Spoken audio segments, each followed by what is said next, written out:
네, 하나님의 말씀은 시편 1편 1절입니다. 시편 1편 1절.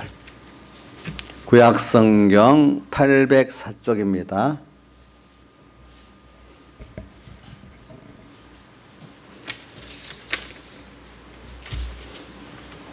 구약성경 804쪽 시편 1편 1절부터 3절까지 제가 먼저 한번 봉독하고 여러분들이 같이 두 번째는 따라서 외우면서 읽도록 하겠습니다. 복 있는 사람은 악인의 꾀를 좇지 아니하며 죄인의 길에 서지 아니하며 오만한 자의 자리에 앉지 아니하고 오직 여호와의 율법을 즐거워하여 그 율법을 죄하러 묵상하는 자로다. 저는 시냇가에 심은 나무가 시절을 쫓아 과실을 맺으며 그 잎사귀가 마르지 아니함 같으니 그 행사가 다 형통하리로다. 한번 같이 외워보겠습니다. 시작. 복 있는 사람은 악인의 꾀를 쫓지 아니하며 죄인의 길에 서지 아니하며 오만한 자의 자리에 앉지 아니하고 오직 여호와의 율법을 즐거워하여 그 율법을 죄하러 묵상하는 자로다. 저는 시냇가에 심은 나무가 시절을 쫓아 과실을 맺으며 그 잎사귀가 마르지 아니함 같으니 그 행사가 다 형통하리로다. 아멘. 자, 오늘 저는 이 말씀에 크게 제목 두 가지를 같이 연결합니다. 복 있는 사람은 이꼴 시냇가에 심은 나무. 한번 따라해 봅시다. 복 있는 사람 이꼴 뭐죠? 예? 시냇가에 심은 나무. 이렇게 같은 거예요.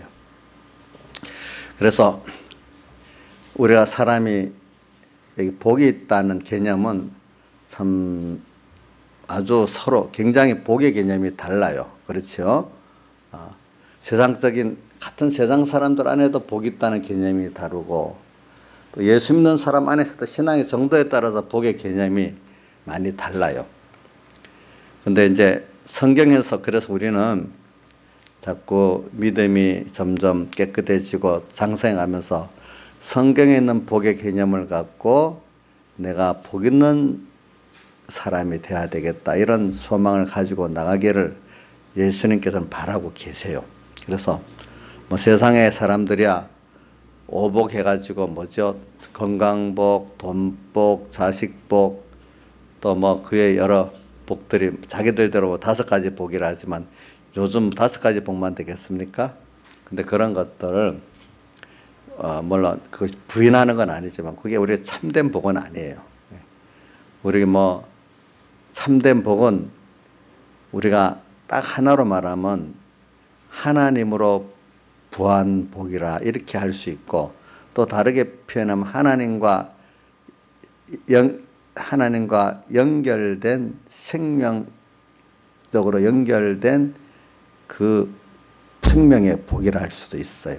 또 이렇게 또 우리가 어떨 때는 예수 그리스도 형상을 덧입고 하나님께 변화된 성화구원의 복이라고도 할 수도 있어요. 어떠면은 그러니까 이런 복은 우리가 성경에 말하는 복이지만 내가 그 개념을 깨닫고 내가 정말 소원하는 사람이 되는 데는 이게 하나님께서 많은 은혜를 주시고 또 믿음의 많은 연단을 받아야만 그게 좀 내가 소원하는 사람 되고 그 복을 누릴 줄 아는 사람이 되는 겁니다. 그거는 쉽게 되는 게 아닙니다. 자, 우리 아이들이 어릴 때부터 딱 나면은 조금 크면 벌써 돈은 알잖아요. 돈에 대한 복만 알지 다른 복은 잘 몰라요. 인생이 어디 돈 하나만 보게 되겠습니까? 그러니까 우리가 지금 보게 되면 자꾸 배워서 알고 또 그 한 거풀을 뻗고 또 더 깊이 들어가서 알고 하는 거지 여러분들이 복에 대한 게 다 안다고 생각하면 안 되겠습니다. 보니까 그래서 저는 하여튼 어떻게든지 저는 여러분들이 복 있는 사람 되기를 바랍니다. 근데 그거를 여기 뒤에 시냇가에 심은 나무와 연결하면서 또 한번 그 복 있는 것을 생각해 보도록 하겠습니다. 시냇가에 심은 나무다. 그래서 저는 그 시편을 읽는 것 중에 제일 마음에 깊이 오는 단어는 복 있는 사람하고 시냇가에 심은 나무, 이 두 가지를 생각하면 제일 그 말씀에 그 집약돼 갖고 그 소망이 생기고 그래요. 그럼 시냇가에 심은 나무가 뭐냐? 복 있는 사람이 뭐냐? 그래서도 복 있다는 사람들 세상을 많이 봅니다. 보면 자기가 이런저런 사랑을 하고 하는데, 우리가 어떨 때는 저도 목회자들끼리 안에서 복이 있겠나, 누가 복이 있겠나, 또 성도들 안에도 누가 복이 있겠나, 세상 사람들과 뭐 비교해서 누가 복이 있겠나 이래 하지만 자기들대로 복받았다고 의시되는 사람들도 있어요. 그러나 우리가 이럴 때 말씀을 딱 가지고 생각해 보면 정말로 내가 가진 이 복이 참 복이구나 하는 걸 깨닫도록 하나님께 대해서 깨달으면 여러분들이 참 복 있는 사람이에요. 그래서 시냇가에 심은 나무부터 한번 해보겠습니다. 시냇가. 여기 시냇가는요, 이런 자연하천을 말하는 게 아니고, 자연하천, 어떤지 인공하천이 관계가 된 하천을 말해요. 관계가 됐다는 위에 그 큰 저수지가 있어가지고, 요즘 같으면 댐이겠죠. 그죠? 큰 저수지가 있어가지고, 뭐냐면, 그 홍수가 나면 물을 다 담고, 가물 때는 그 저장된 물을 가지고 쭉 내려주는 관계된 하천. 정확하게 표현하면 그게 제일 정확한 거예요.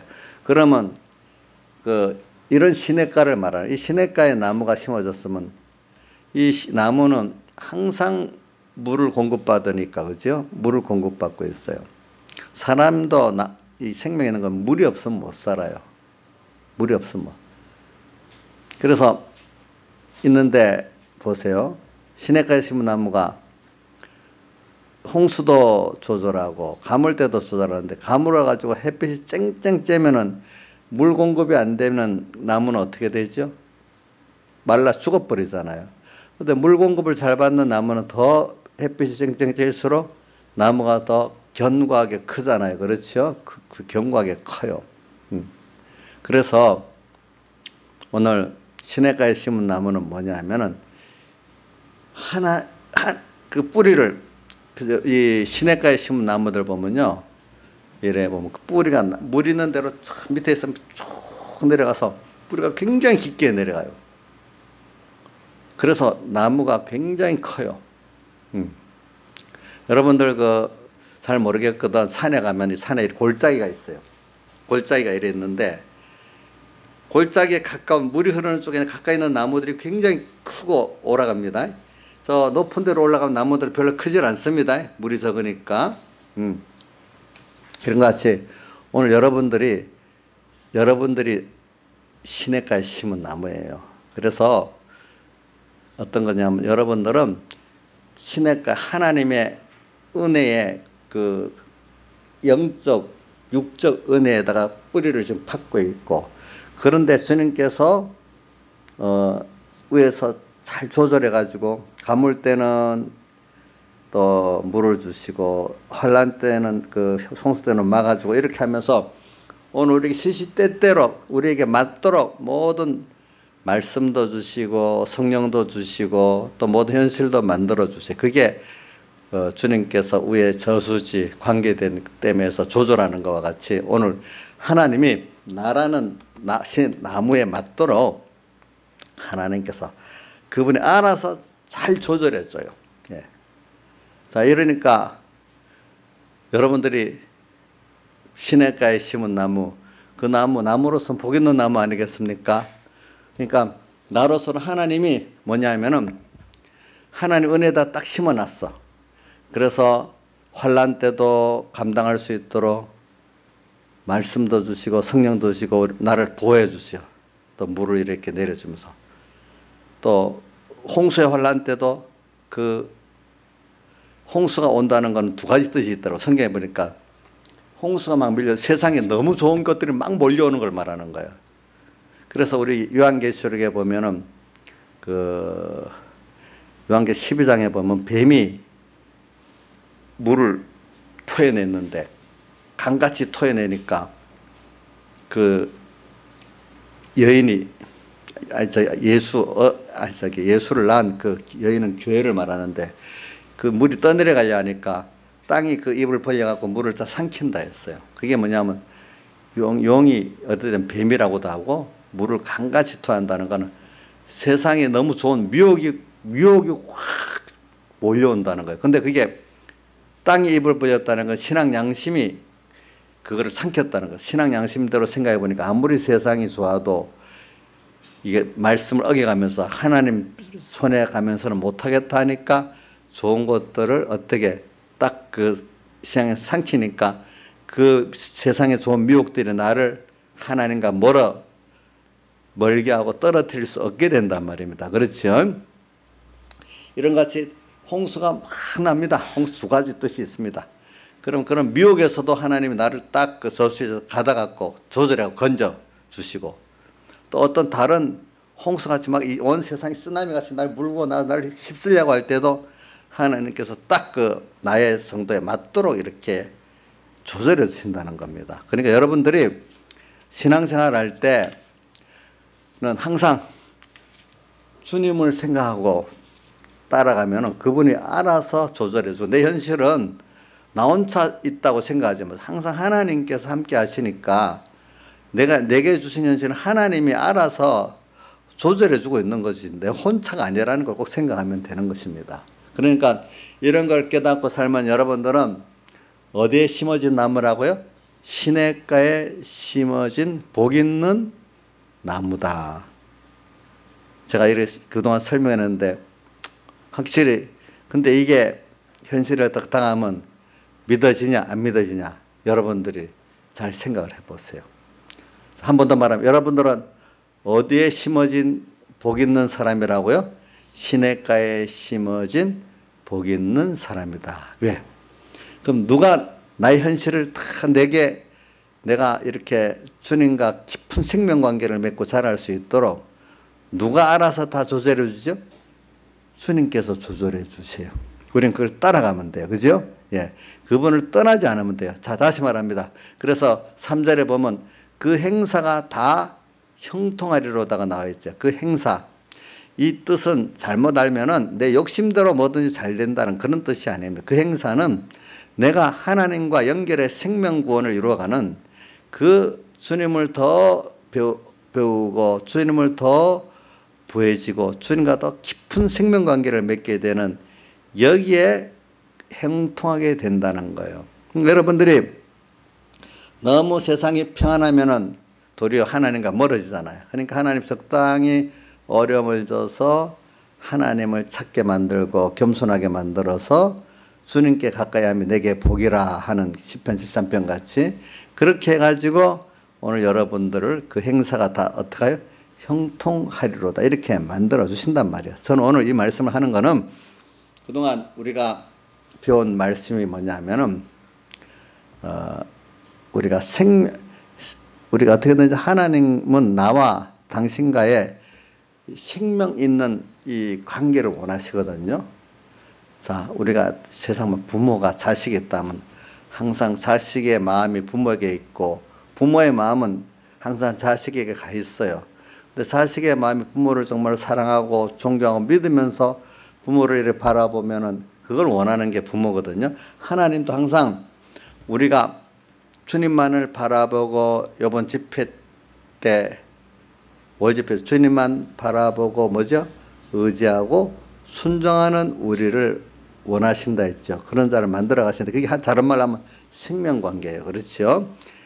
이런 나를 주님께서 만들어 가시려고 하나님 제일 소원하시는 거예요. 오늘 우리에게. 그래서 그러기 위해서 오늘 우리가 제일 어릴 때 신앙 또 믿음은 연단받아서 점점 장성해지는데 우리가 그래서 처음 사랑이라고 에베소 교회를 배우는 게 있어요. 그러니까 주님의 처음 사랑이라는 건 내가 예수님의 사람 되오시고 십자가에 못 박혀 죽으시고 부활하신 그분의 큰 사람 되신 희생, 십자가의 희생, 부활의 희생을 통해서 우리가 죄 사함 받고 의인되고 주님과 합친돼 갖고 주님과 함께 영원히 영생할 수 있는 내가 된 이 복을 말하는 거예요. 이것도 주님의 큰 사랑의 희생을 통해서 됐어요.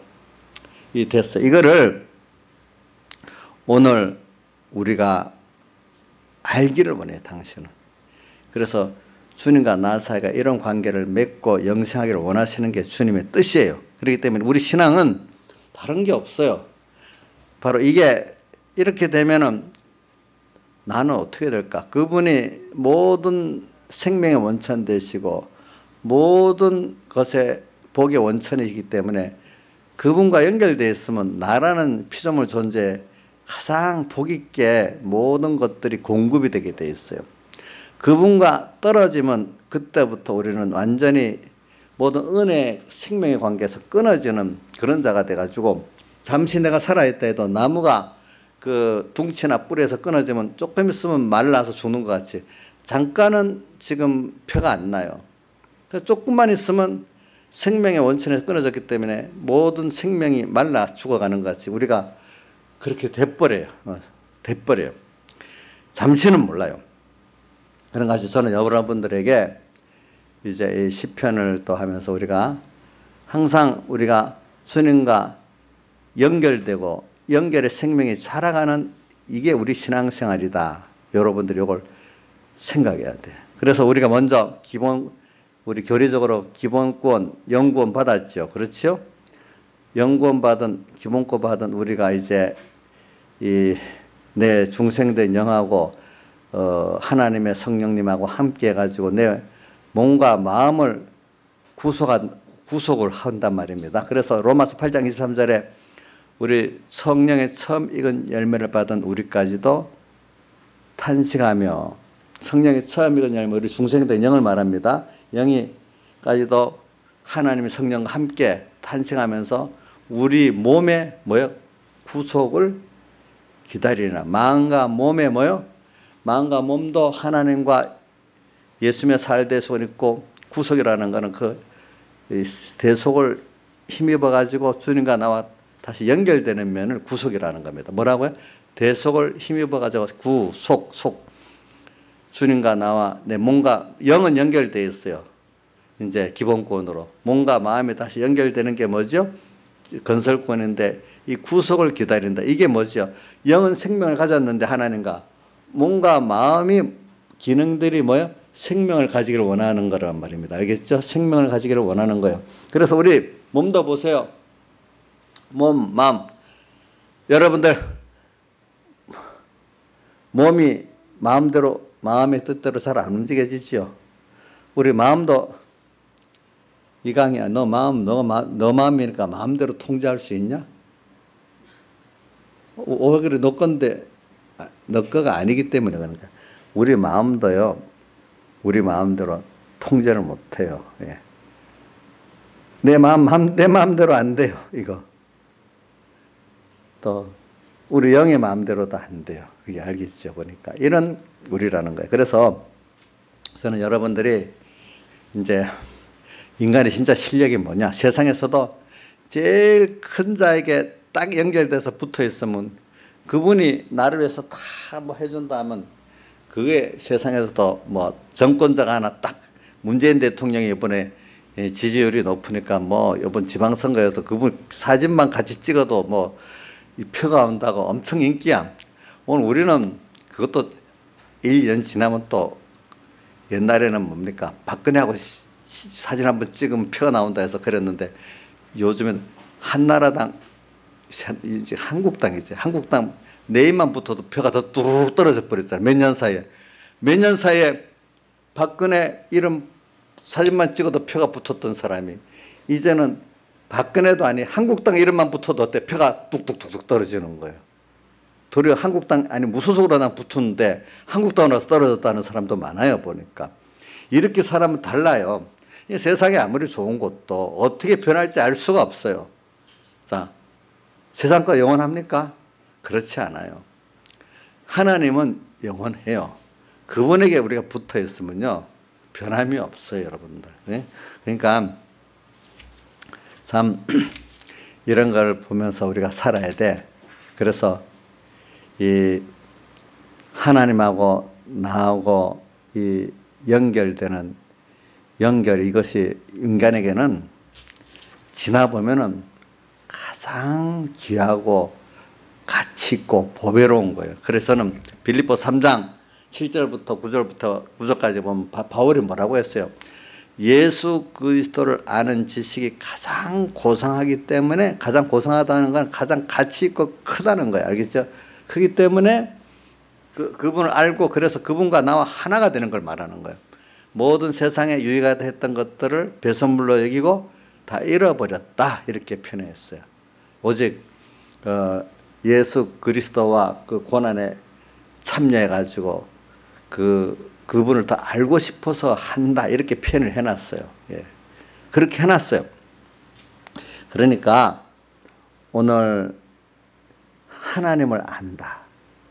그래서 또 예수님이 집착하신 말씀 가운데는 요한복음 17장 3절에 영생은 하나님을 알고, 또 그의 유일하신 하나님을 알고 그의 보내신 예수 그리스도를 아는 것이 영생이다, 이렇게 표현했어요.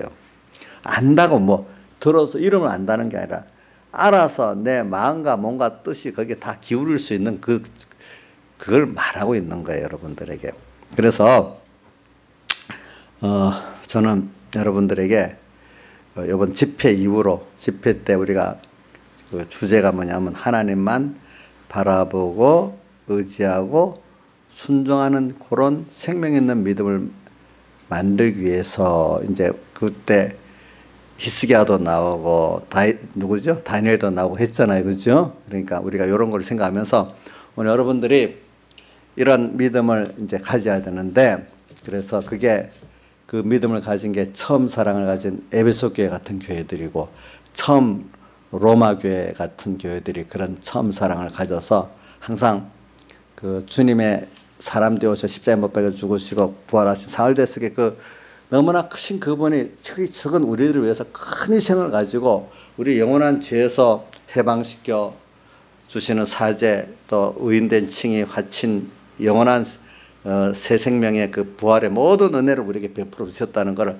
깨닫고 나면은 땅에 거 아무리 좋은 거 그거하고 비교가 안 된다는 거예요. 보니까 우리 인생은요 7, 80년으로 끝나는 게 아니에요. 우리는 영원한 생애지 7, 80년이 아니에요. 여러분들이 좀 그걸 생각하고 살아요. 그러니까 한 번밖에 없는 인생, 잠깐 준비해가는 인생, 영혼을 위해서 후회 없이 준비하고 가야 안 되겠습니까? 우리가 참 우리가 7, 80년 살다가 끝나는 인생, 그렇다면 나중에 젊을 때 같이 늙으면 무슨 가치가 있겠습니까? 7, 80년 살다가 죽는 인생이라고 하면 늙으면 가치가 없지 않아요?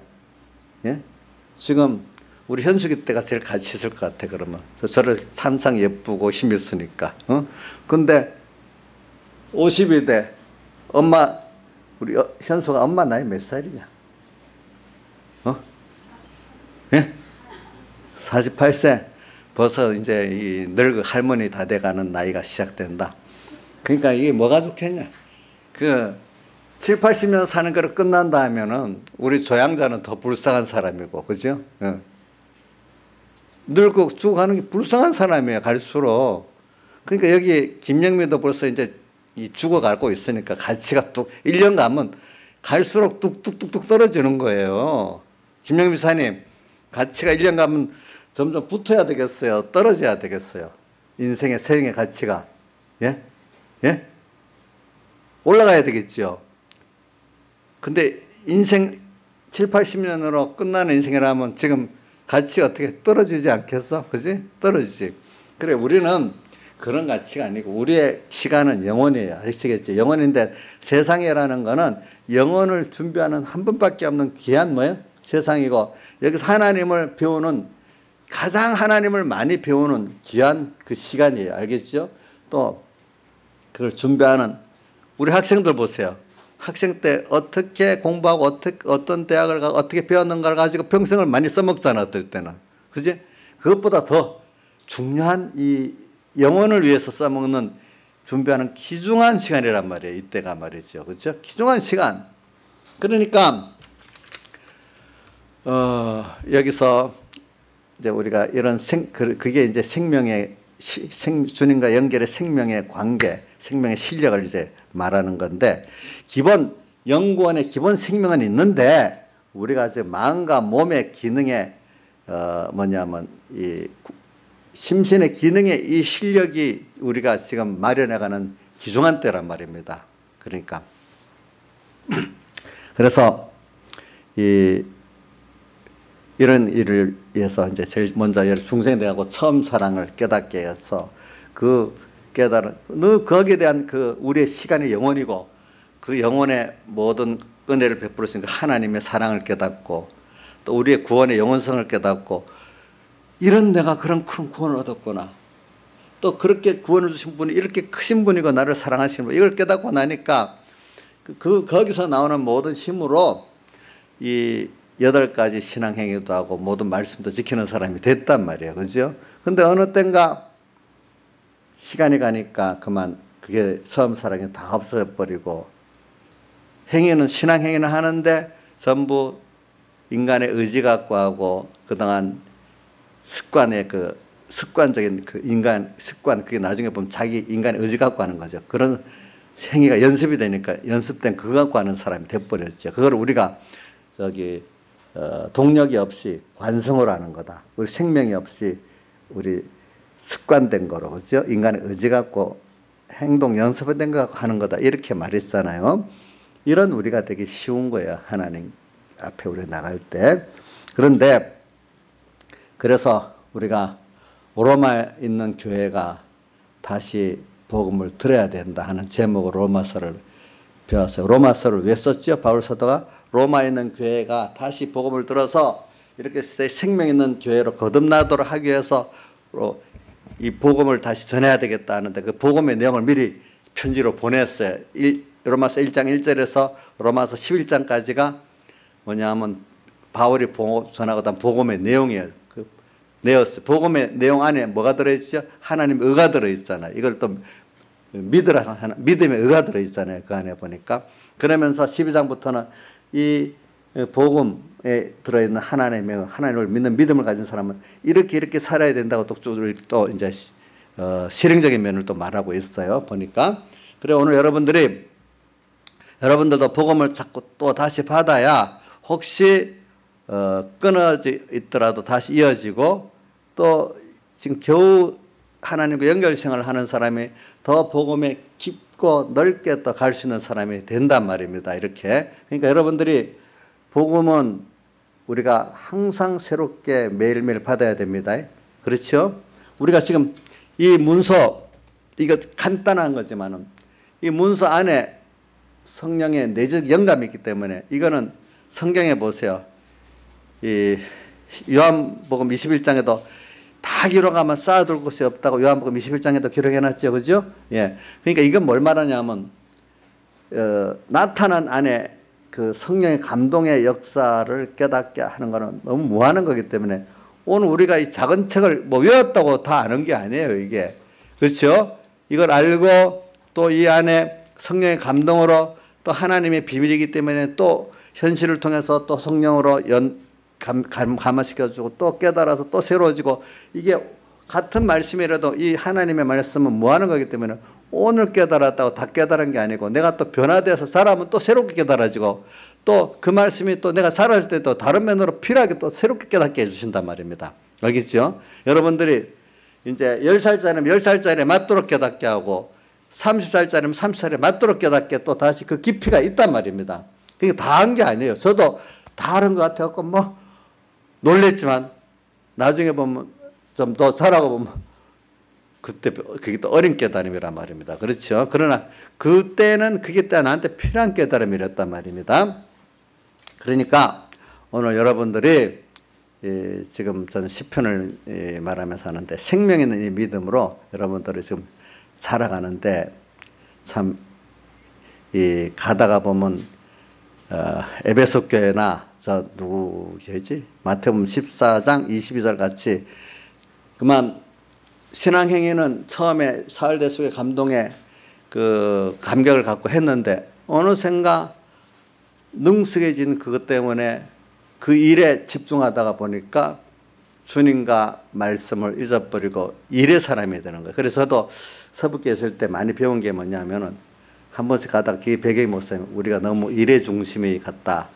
좀 일에서 벗어나서 하나님께로 다시 돌아가자. 어렸을 때는 그 뭐 내가 복음 여러 가지 해도 그게 신령하게 들었는데 지금까지 깊이 깨닫지 못했어요.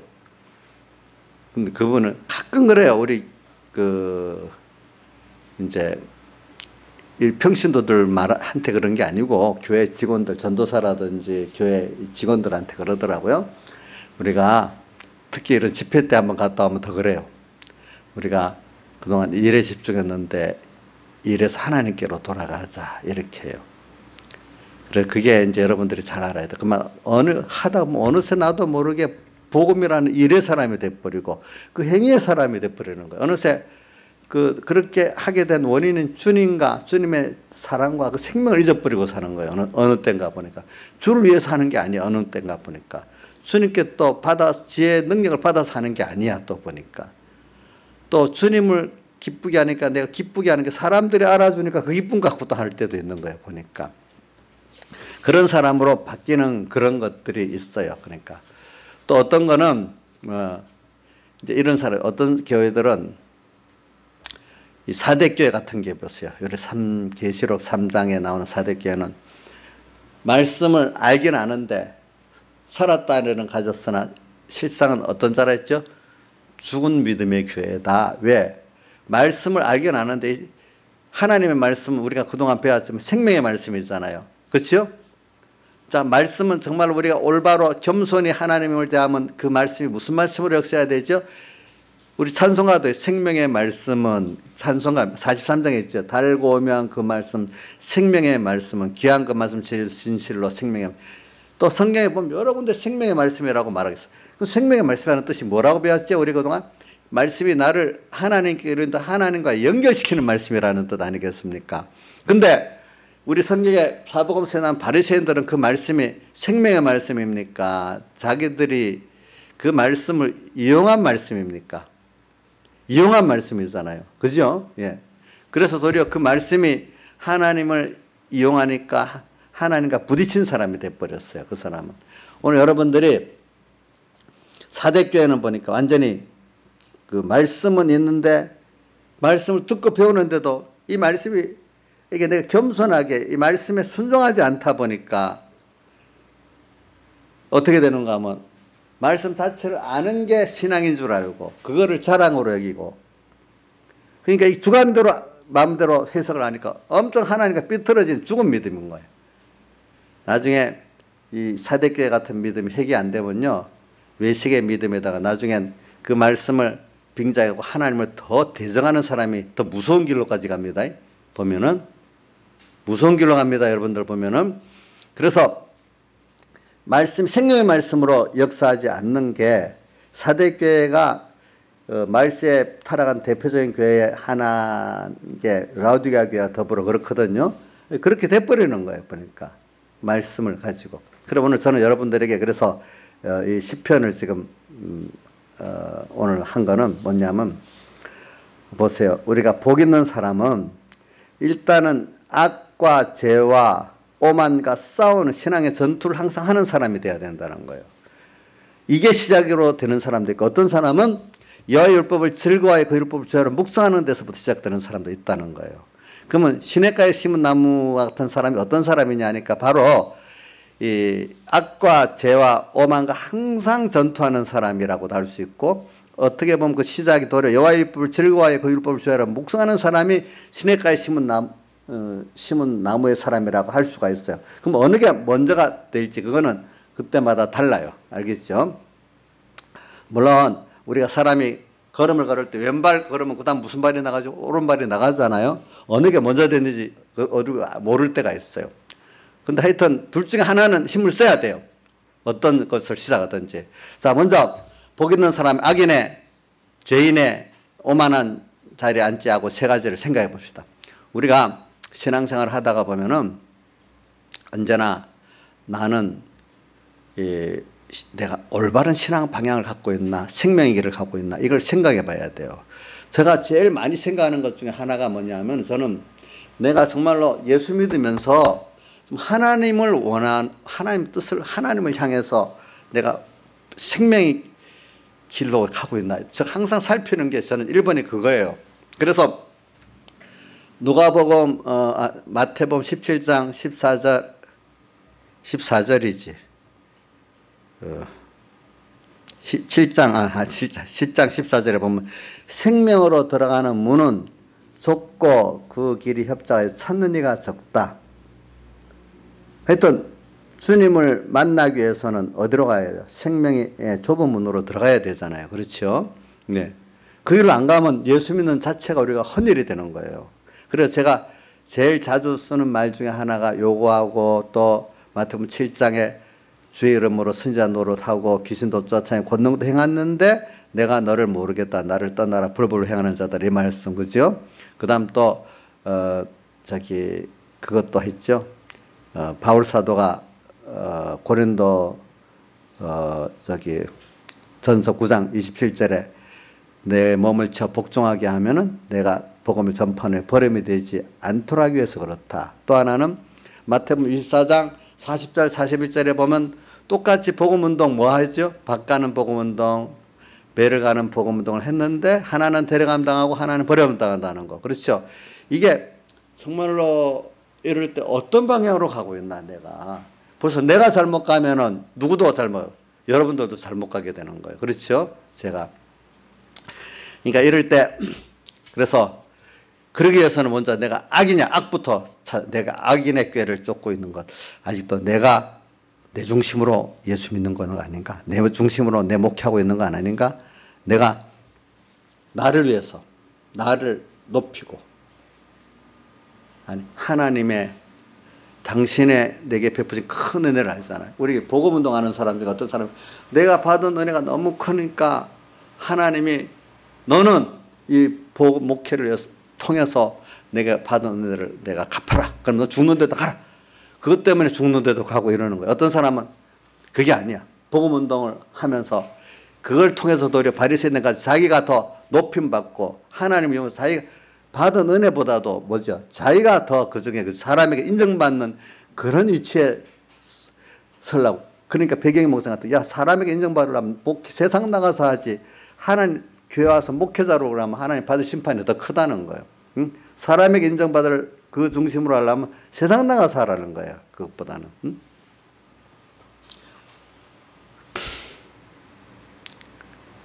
그러니까 악인에게 내가 지금 악으로 가는 거 아닌가? 내 목회하는 자는 목회하는 자로 또 평신도는 평신도로 내가 지금 사업을 하는데도 내 공부를 하는데도 직장생활 하는데도 내 하나님 중심으로 하나님을 위해서 복음을 위해서 하고 있는 공부냐 또 내 사업이냐 내 직장이냐 살펴봐야 된단 말입니다. 그죠? 그러면은 이게 구별이 되기 때문에 거기서 벌써 전투가 있습니다. 악인의 꾀를 쫓지 않고 여기서부터 전투가 있으니까 이 전투를 하려면은 하나님께서 같이 말씀의 은혜, 성령의 은혜를 안 주면 안 돼요. 그렇게 생명의 말씀이기 때문에. 그러니까 말씀을 붙들고 성경을 읽고 또 예배 때 말씀을 들어 그 힘 가지고 악을 구별하고 악과 싸울 수 있는 내가 되는 거예요. 여러분들 하나님께서 주신 은혜가 없으면 양식이 없으면 악과 싸울 지혜도 없고 능력도 없습니다. 자, 사람 내 밖에 악의 세력하고 싸우는 것도 피곤하죠. 예?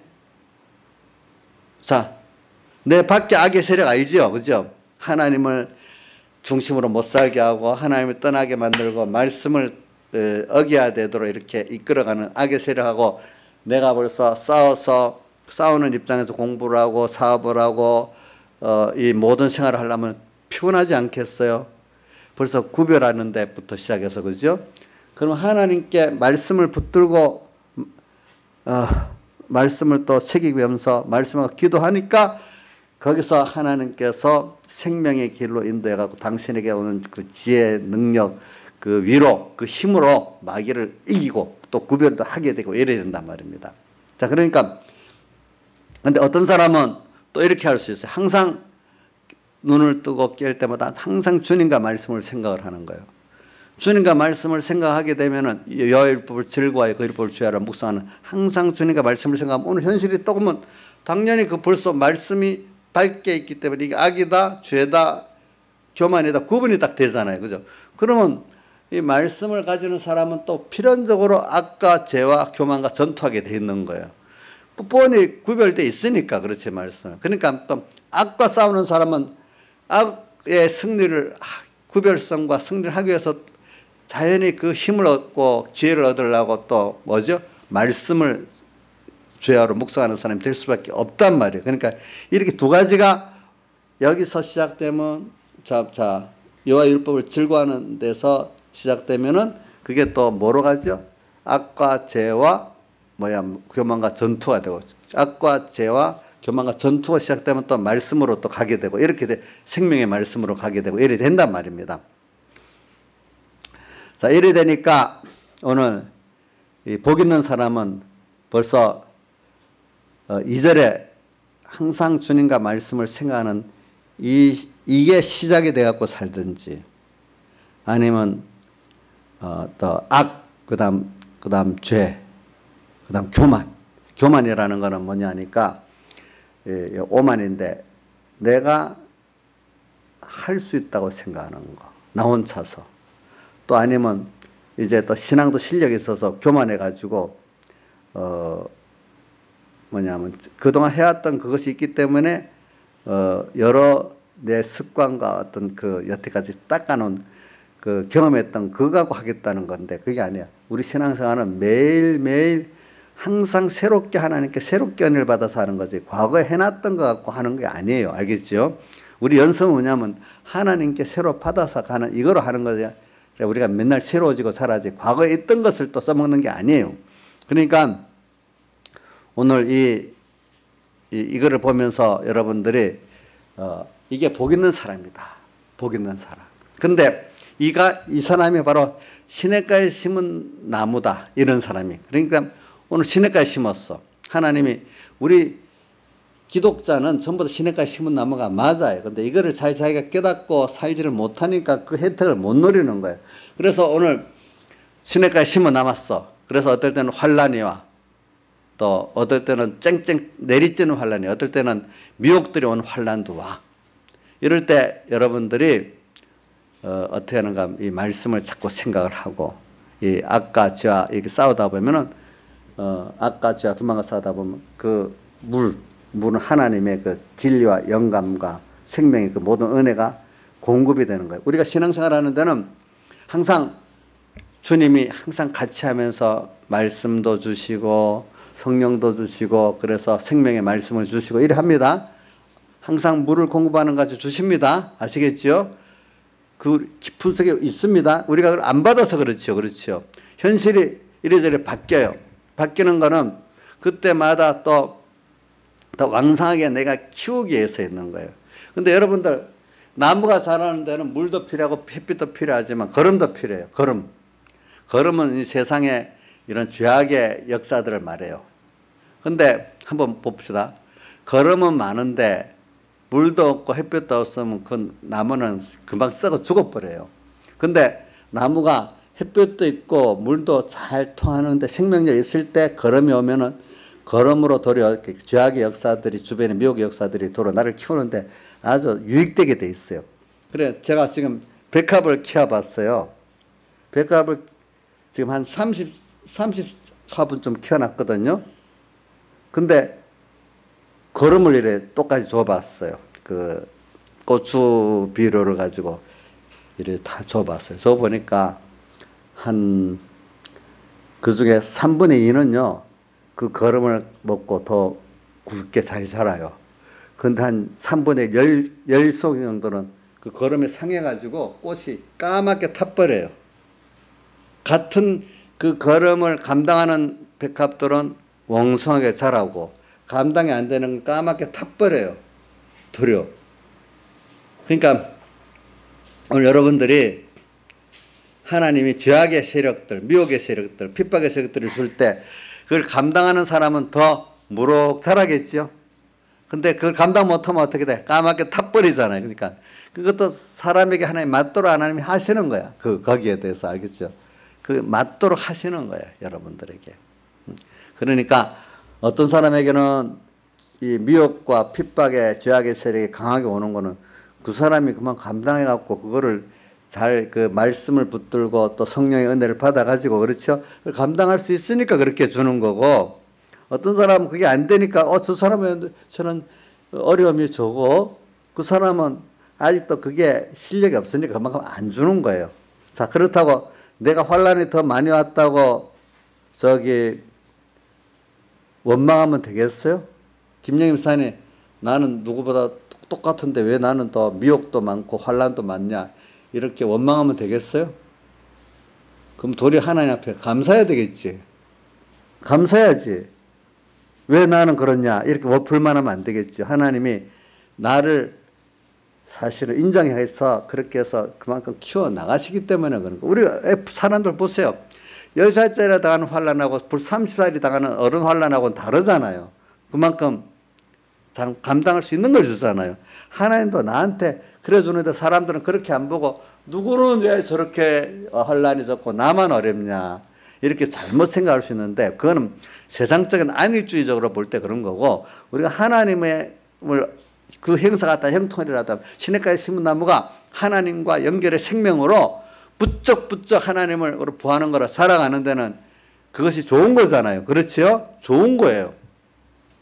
그렇기 때문에 오늘 여러분들이 시냇가에 심은 나무가, 여러분들 어떤 특정한 사람, 우리 예수 믿는 모든 사람들은 다 원래는 시냇가에 심은 나무가 맞아요. 알겠죠? 근데 결코 다시 나가지 않는다. 어느 교회가 그래야 되는가 하니까 빌라델비아 그래 돼 있어요. 그래서 어느 게 에베소 교회다 보니까 내가 이기면은 낙원에 있는 생명나무의 과실을 주워 먹게 한다. 다시 처음 사랑을 찾으면 생명나무의 과실을 주워 먹게 한대. 또 서문학교회는 내가 이기면은 죽도록 충성하라. 그러면 생명의 멸류관을 내게 주리라. 이기면 그러면서 그걸 이기기 때문에 둘째 사망해를 당하지 않는다. 이렇게 말해놨단 말입니다. 그러니까 오늘 생명나무의 과실이 뭐예요? 하나님과 나와 연결해 그 과실을 내가 양식으로 하나님과 오늘 같이 사는 그 자체가 너무 좋은 거야. 자, 우리 사람 살 때 제일 좋은 게 뭐? 사랑하는 사람하고 신뢰하는 사람하고 같이 서로 사랑하고 교제하고 사는, 이게 가장 행복 아닙니까? 그런 사람을 놓고 돈만 좀 마음대로 몇 번 쓰고 오는 게 행복이겠습니까? 돈 쓰는 거 얼마 안 가면 그것도 지겹다 하더라고, 누가 보니까. 그만큼 행복하지가 않으니까. 사람으로 제일 큰 행복은 뭐죠?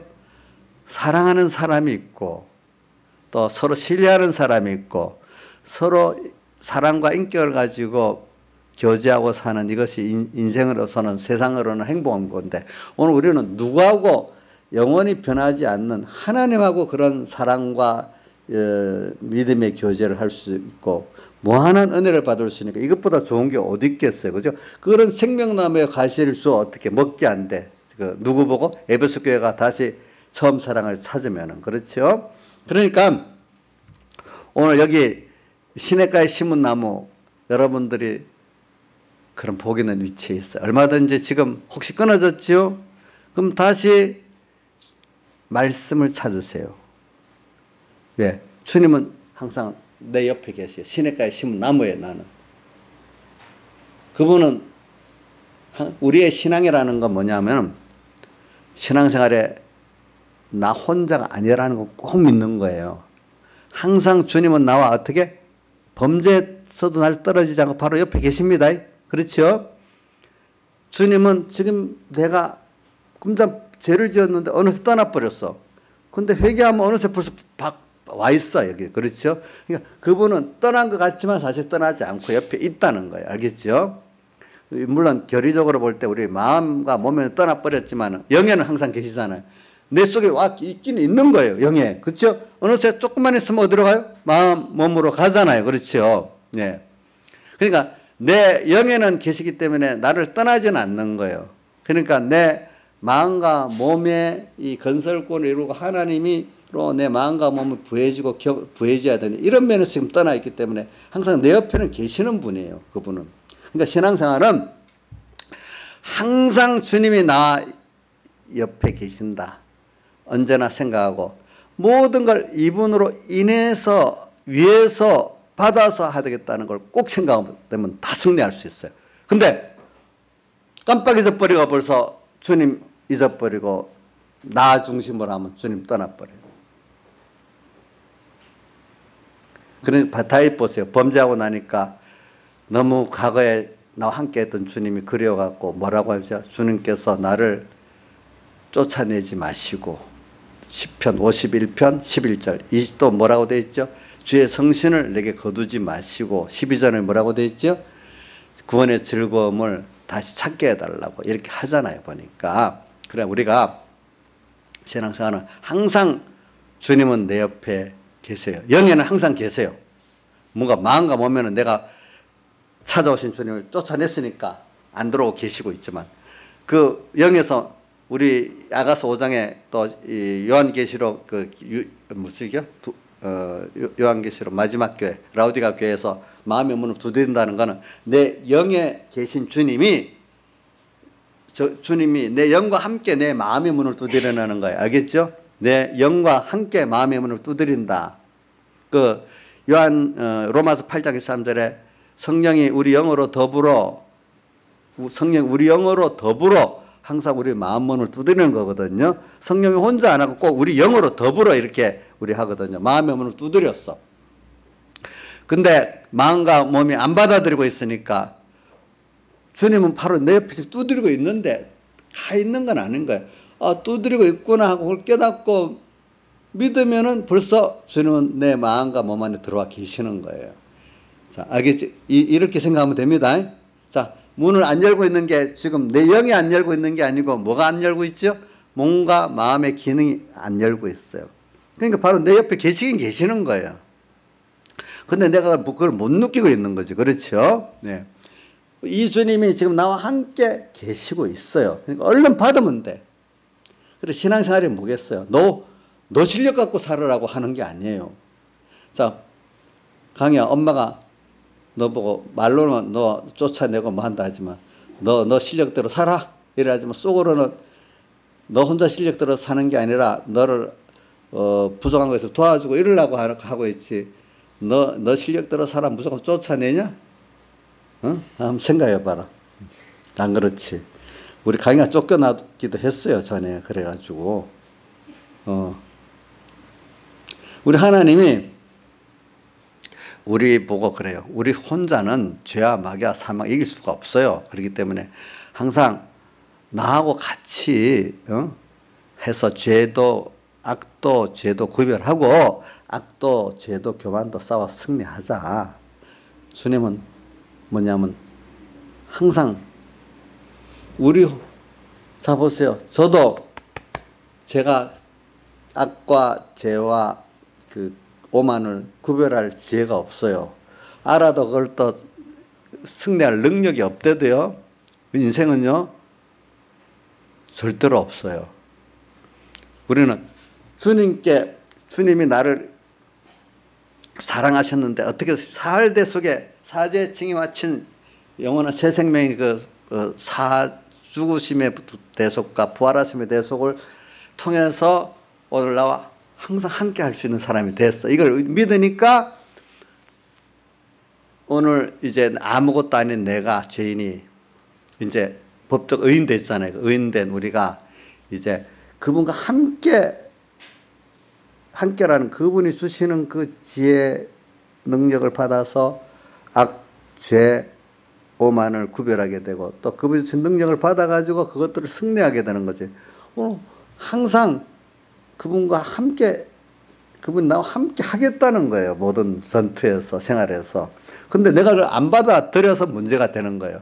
그러니까 여러분들이 여기 있는 분이 누구든지 다 오늘 시냇가에 심은 나무와 같은 복 있는 위치에 있고 다 승리할 수 있는 위치에 있는 겁니다. 여러분들. 이걸 믿으면 되는 겁니다. 자, 이러면 무슨 생활을 계속할 수 있죠?